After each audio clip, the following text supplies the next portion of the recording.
Hey everyone, Phone Freak here. Coming at you from my ambulance.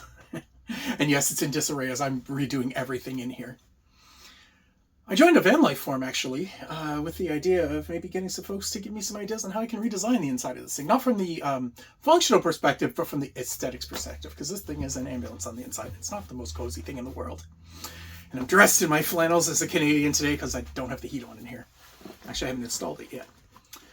So with that said though, quite seriously, I was sort of made aware of the fact that there are folks that are doing the van life thing because they have to, and not because they are building an entertaining ham radio hauler RV adventure vehicle like I am. Now, everything I've been doing for myself has been towards cost effectiveness, and so I wanted to present to you that. We're going to look at your options for auxiliary batteries, but in the most cost effective way possible. So we're going to talk about three types of batteries. First of all, this one, a lead acid starting battery, which isn't the most optimal thing for what we're doing, but it will work, and that's what we care about right now. We'll talk about deep cycle lead acid again, and then we'll talk about lithium iron phosphate, just to touch on it. I'm going to talk about inverters. I'm going to show you a few different ways you can power things. We're going to talk about solar, and I'm going to show you a few ways you can solar charge things and 120 volt charge things. Again, with an eye towards cost effectiveness. So this might not be the best equipment, but it will get the job done at a low dollar. Starters, we have this.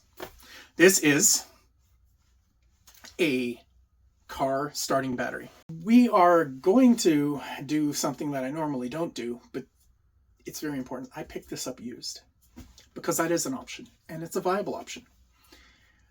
For the long term, if you're building a vehicle, that might not be what you want to do, but if you're just trying to get by or you have a certain budget in mind, the difference in price between maybe $100 to $150 for a battery like this and the $35 to $40 I spent makes a big difference.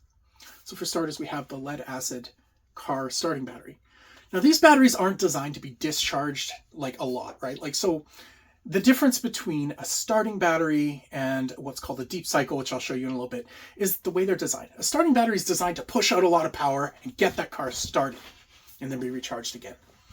A deep cycle battery is designed to sit there and put out a certain amount, usually not super huge amounts of current for a long time, but they are designed to discharge very low and then recharge over and over again. Doing that to a starting battery will reduce its life, but again, we're talking about what works and what's cost effective, so we're not going to worry about that so much. We just want you to know that that's not the most optimal setup, but it will work. So yes, I picked this up from a junkyard. There are junkyards these days that have, walk in and they have a whole rack of batteries. You can come in and you say, hey, I'm looking for a battery, and you can pick one out. This one's called a Group 47, and that's just the size. You can pick it out by price. Physically, generally, the larger the battery size, the more juice you're going to get, like the more amps you're going to get out of it. So it's going to last longer. For starters, if we're just doing something like, say, we want to charge our phone, easiest thing to do. And you'll notice that the starting battery, most of them, only have these two lugs. There are some that have two lugs like here as well. But there, that's it. That's what you get. And the easiest thing to do, and most cost-effective thing to do, if you just want to charge your phone, you probably already have a USB, lighter socket plug, is you can buy one of these. $20 roughly. It's got the two clampy things that will fit on the battery's lugs. And it's got the plug. And importantly, it also has a fuse. And literally all you're going to do is you'll look at the battery, and the battery is going to show a positive and a negative.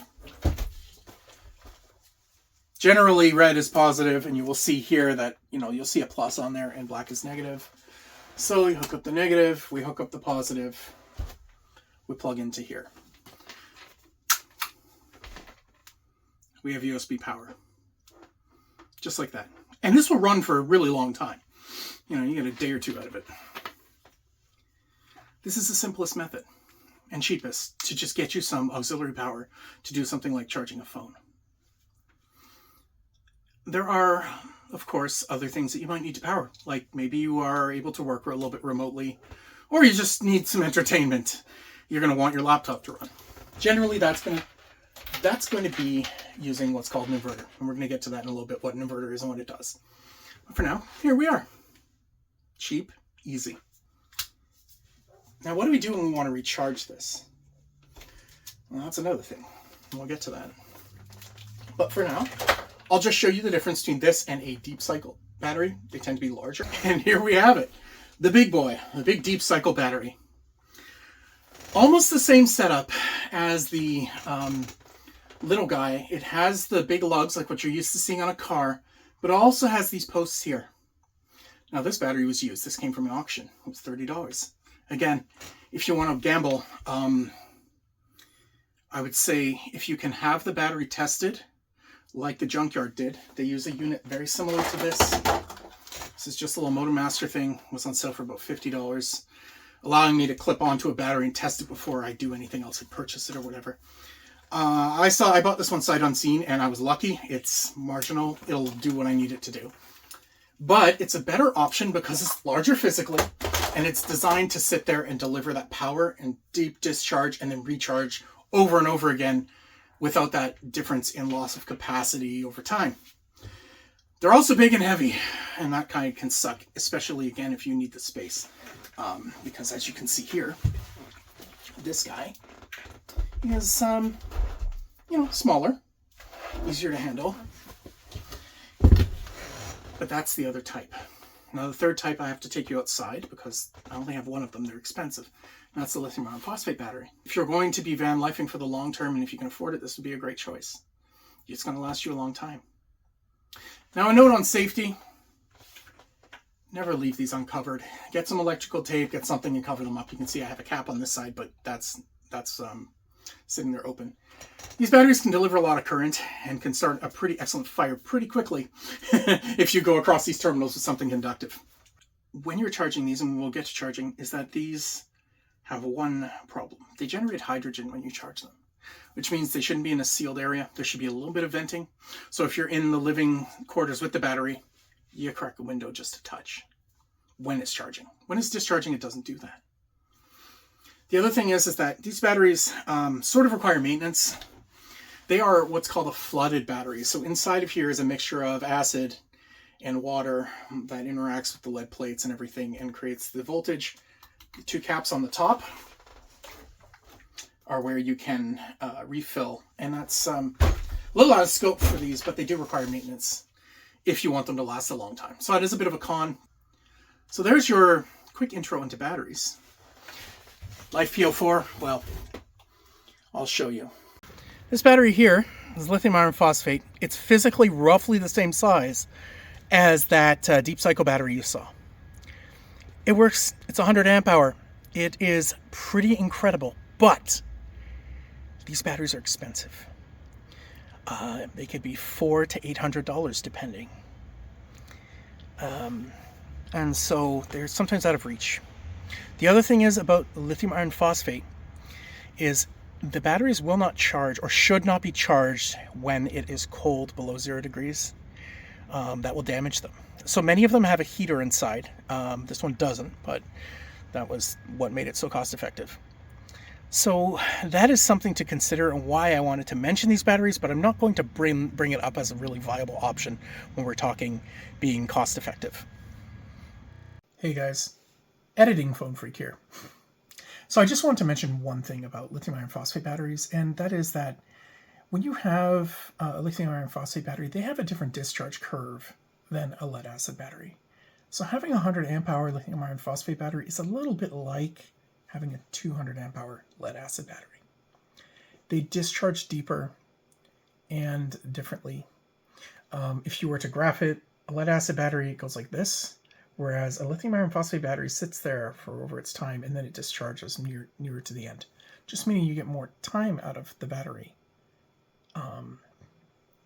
before you cross over to the point where the voltage drops.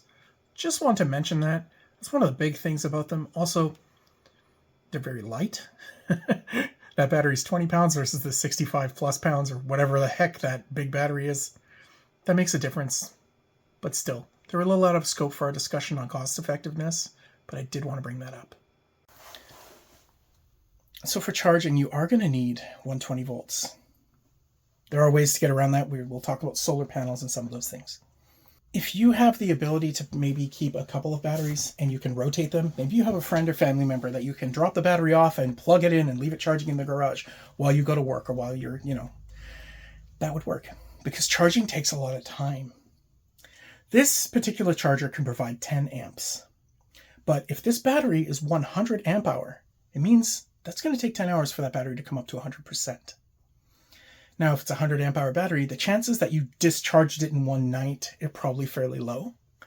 It might take a few nights of using your laptop and your phone and stuff to actually get the battery down to the point where, it won't run an inverter anymore or whatever.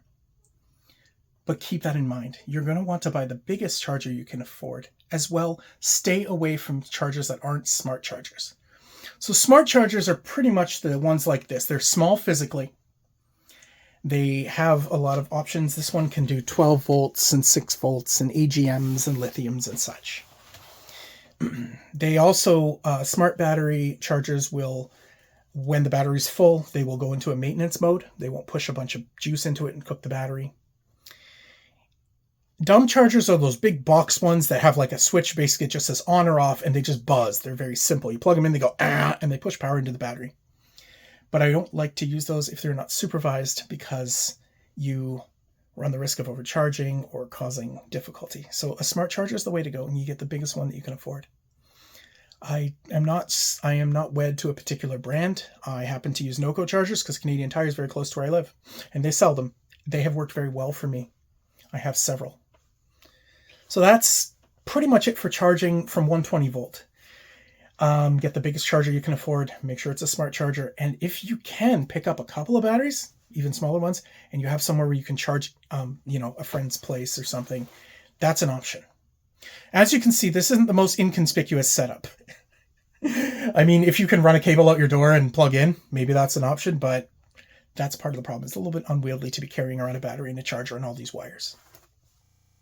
Hey, it's Editing Phone Freak again. So we're going to call it at this point, and I'm going to do a part 2. We're going to talk about solar. The reason is while I was putting all of this together, I realized that there are some serious pricing differences between what you can get from Canadian Tire and from a company like Renogy. And given that we are in the American Thanksgiving season and there are a lot of sales going on, while Canadian Tire is an option, you're looking at paying 100% more for an item on sale that's just not going to do what you need. There's not a lot of variety. It's really good for if you need a panel now and you can't wait for shipping. So I'm going to do a part 2. We're going to do it on solar. I'm going to explain how the solar panels work, how they charge your battery, and run you through a couple of options that are not horribly expensive, actually, quite pleasantly affordable. So thanks for watching. And part 2, we'll talk about solar.